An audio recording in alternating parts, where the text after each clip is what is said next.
في حساب توفير بيدي فايده 20.5% وده سنويا. الحساب من بنك قناه السويس. وبالمره كده نقول احسن حسابات الادخار عندهم من قلب موقعهم. يلا بينا. في المركز الثالث معانا حساب توفير بدايه، وده بيدي عائد 11.75% سنويا. ده حساب بالجنيه المصري للمصريين على فكره، مفيش حد ادنى لفتح الحساب، تقدر تفتحه باي مبلغ، وزيه زي اي حساب توفير يحسب لك العائد على اقل رصيد ليك في الحساب. بس في حاجه مهمه لازم اقول لك عليها، خازوق صغنن قد كده مش هيبتدي يحسب فايده غير لو الحساب فيه اكتر من 250,000 جنيه اللي هو ربع مليون جنيه. طبعا بقى حساب بدايه ده بيديك شويه مميزات، هتقول لي زي ايه؟ تاخد الكريدت كاردز بتاعت بنك قناه السويس يعني، وتخش في الخدمات الرقميه اللي هي الاونلاين بانكينج، يعني هي مش محتاجه بس هم كانوا كاتبينها كده على الموقع فقلناها بالمره. في المركز الثاني معانا حساب يومي كاش، فايدته 19.4% سنويا بس تصرف يوميا، وبرده مفيش حد ادنى للحساب. بتحتاج لي ايه؟ بطاقتك الساريه الجميله لو مصري، وباسبورك الجميل لو اجنبي، ويكون معاها وثيقه اقامه ساريه ووصل مرافق حديث كهرباء ميه غاز الحاجات دي، وتقدر تطلع الحساب ده دفتر شيكات زائد طبعا كارت البنك او الفيزا يعني. بس برده في خازوق صغنن قد كده، لو الحساب فيه اقل من نص مليون جنيه الفايده 10.75%، اعلى من نص مليون وتحت المليون 11.75%، من مليون لاقل من 5 مليون هتبقى 14.75%، من 5 مليون ل 10 مليون 15، او لاقل يعني من 10 مليون 15.75%،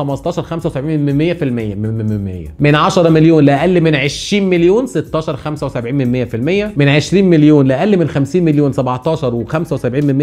اكتر من 50 مليون تاخد بقى الفايده بتاعت الحساب كلها اللي هي 19.5%. وما اعرفش مين عنده يعني هيبقى عنده الفلوس دي ويحطها في شغل فلوسك يا اسطى. اللي بعده معانا بقى في المركز الاول، اديني درام رول كده اهو، حساب التوفير ثروه. دي الفايده بتاعته 20.5%، اقل مبلغ افتح بيه الحساب 5000 جنيه وبرده متقسم شرايح. من اول 5000 لاقل من نص مليون الفايده 16.75%، من اول نص مليون لحد اقل من 10 مليون هتبقى 18.75%. ما فيهاش بقى هري كتير، اكتر من 10 مليون 20.5% على طول. انا عندي بس تعليق واحد على بنك قناه السويس، انتوا فروعكم فين؟ انتوا فروعكم قليله قوي، بتفكروني ببنك البركه في الحته بتاعت بنوك الاسلاميه، بنقعد ندور على فروعه. ولو ليكوا حسابات في بنك قناه السويس، انا ما اعرفش حد ليه حساب هناك يعني، احكوا لنا تجربتكم معاهم كبنك عامله ازاي، اكتبوا لي في الكومنتات يعني. ولو عايزين نتكلم عن اي حساب تاني سواء جاري او توفير او مصري او دولار في اي بنك تاني، اكتبوا لي في الكومنتات برضو ونتكلم عنه. يلا سلام عليكم.